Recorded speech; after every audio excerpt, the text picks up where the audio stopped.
Hello everyone. I need your attention for some time in the next few minutes. I want to tell you something very important. We are facing as a society, as a state, as a country, a very serious and grave problem. The problem of drug addiction and drug smuggling. और ये समस्या साथियों is not confined to cities or districts. हमारे राज्य की बात करें तो ये हमारे कई ज़िलों में पहुंच चुकी है समस्या। ये खतरा कई कॉलेजेस, कई यूनिवर्सिटीज़ के आसपास मंडरा रहा है। कई मोहल्लों में ये चला गया है। कई केमिस्ट के दुकानों के आसपास ये अवेलेबिलिटी हो गई है। और ये समस्या इतनी गंभीर है, इतनी भयानक है कि we need to fight together to end this, to stop this.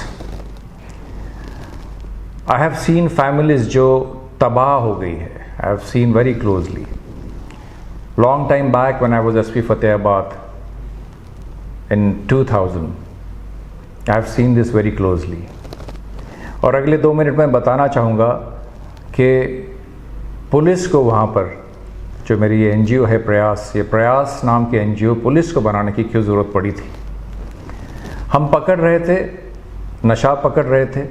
Fatehabad adjoining Punjab और राजस्थान के है, वहाँ पर पॉपी हस जिसको भुक्की कहते हैं, उसके स्मगलिंग का बहुत बड़ा एक नेटवर्क था। तो हम उसके पीछे पड़े थे, हम पकड़ रहे थे, हम अफीम पकड़ रहे थे, हम गांजा पकड़ रहे थे, हम भुक्की पकड़ रहे थे, हम हर तरह का नशा पकड़ रहे थे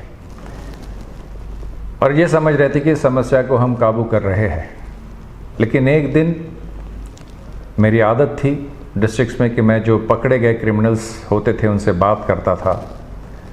एक दिन एक लड़की जो इमोरल ट्रैफिक एक्ट में पकड़ी गई थी, उससे मैं बात कर रहा था और जब मैंने इससे पूछा कि क्यों आपको ये सब करने की ज़रूरत पड़ रही है, and what she told me was very shocking. I couldn't sleep for many nights. She said कि sir, my father is an addict. उनको पॉपी हस्क जिसको भुक्की कहते हैं उसकी लत है। और एक दिन जब उनके पास वो भुक्की नहीं थी तो उन्होंने मुझे, जहाँ वो काम करते थे जिस ज़मींदार के पास, वहाँ वो भुक्की लाने के लिए भेजा। और पहली बार मेरा एक्सप्लॉयटेशन तब हुआ। I was shocked. और तब मुझे यह एहसास हुआ कि केवल नशा पकड़ने से काम नहीं चलेगा।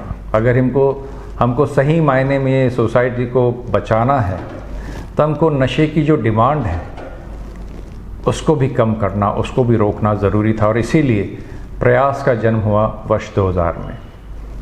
और हम गांव-गांव जाने लग गए, अवेयरनेस कैंपेन्स करने लग गए, डोर टू डोर कैंपेन्स किए। हम हर गांव में जाके जो एडिक्ट्स होते थे उनको आइडेंटिफाई करते थे, उनको वहाँ से उठा के डिस्ट्रिक्ट हेडक्वार्टर्स पे एक धर्मशाला पे ले आते थे। Everything was voluntary.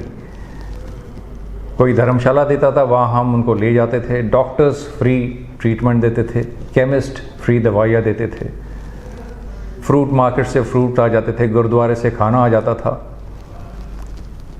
We could reach to many families. हम बहुत सारे परिवारों को उसमें रिलीफ दे पाए, बहुत सारे लोगों का नशा हम वहाँ छुड़वा पाए।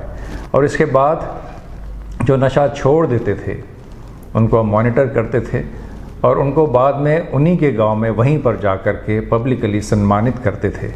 उनको ये एहसास दिलाते थे कि वो इस समाज का एक अभिन्न अंग है, एक महत्वपूर्ण अंग है। उनको ये एहसास दिलाते थे कि हम उनको एक गुनहगार की तरह नहीं देख रहे, बल्कि एक डिसीज़ जिनको हो जाता है, कोई रोग हो जाता है, उस तरह से देख रहे थे। आप सबसे बात करने का मेरा ये उद्देश्य है कि मैं नहीं चाहता, हम नहीं चाहते, हरियाणा नहीं चाहता कि हमारा यूथ जो है वो नशे की तरफ जाए।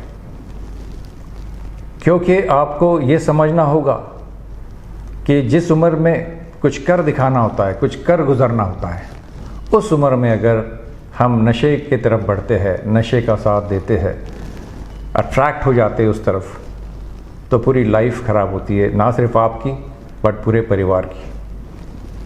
और मैं बात नशे की कर रहा हूँ तो केवल ये अल्कोहल या सिगरेट्स की बात नहीं कर रहा हूँ, मैं बात कर रहा हूँ सीरियस नशा जो है, चरस है, अफीम है, गांजा है, हेरोइन है, जिसको यहाँ चिट्टा कहते हैं, उसके डेरिवेटिव्स है हीरोइंस के, मेडिसिन है, टैबलेट्स है जिसमें नार्कोटिक कंटेंट है, सिरप्स है, बहुत सारी चीज़ें ऐसी है जो आज जगह जगह अवेलेबल होती जा रही है और हमारा यूथ उसकी तरफ अट्रैक्ट होता जा रहा है। आपने देखा होगा कुछ दिन पहले ही अखबार में एक तस्वीर थी, एक लड़का जिसने अपने वेन में एक इंजेक्शन लिया था नशे का, वो उस इंजेक्शन को निकाल तक नहीं सका और वहीं पे उसकी मौत हो गई। इस समस्या से लड़ने के लिए मुझे आपकी ज़रूरत है, हमको मिल के इसका सामना करना है, तभी हमारा समाज सुरक्षित रहेगा। हरियाणा सरकार ने नारकोटिक्स कंट्रोल ब्यूरो बनाया है। मैं आपसे बात करने का मेरा ये उद्देश्य है कि आप नारकोटिक्स कंट्रोल ब्यूरो और प्रयास संस्था की आंखें बने, उनके कान बने। ज़रा सोचिए, अगर इतने सारी आंखें समाज में ये देख रही होगी, अगर आप कुछ देखते हैं, जस्ट ऑब्जर्व इट, देखो क्या हो रहा है, and if you see something then say something, चुप मत रहिए, बेझिझक बोलिए। हमने एक टोल फ्री नंबर जारी किया है जो स्क्रीन पे आपको दिखाया जा रहा है। इस नंबर पे आप खुल के बताइए, आगे आइए।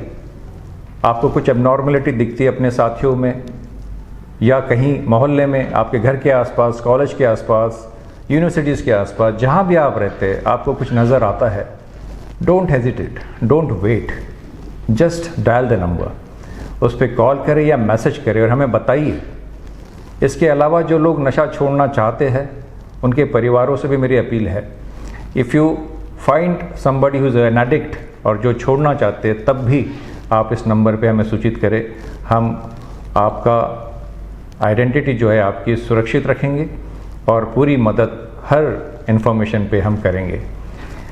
मैं धन्यवाद करता हूँ इस मैनेजमेंट का कि मुझे ये मौका दिया, उन्होंने आपके साथ रूबरू होने का ये प्लेटफॉर्म दिया है।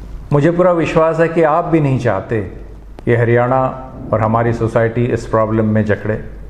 मुझे पूरा विश्वास है कि आप भी नहीं चाहते कि उड़ता पंजाब की तरह उड़ता हरियाणा हम बनने दें। हमें इसे रोकना है साथियों।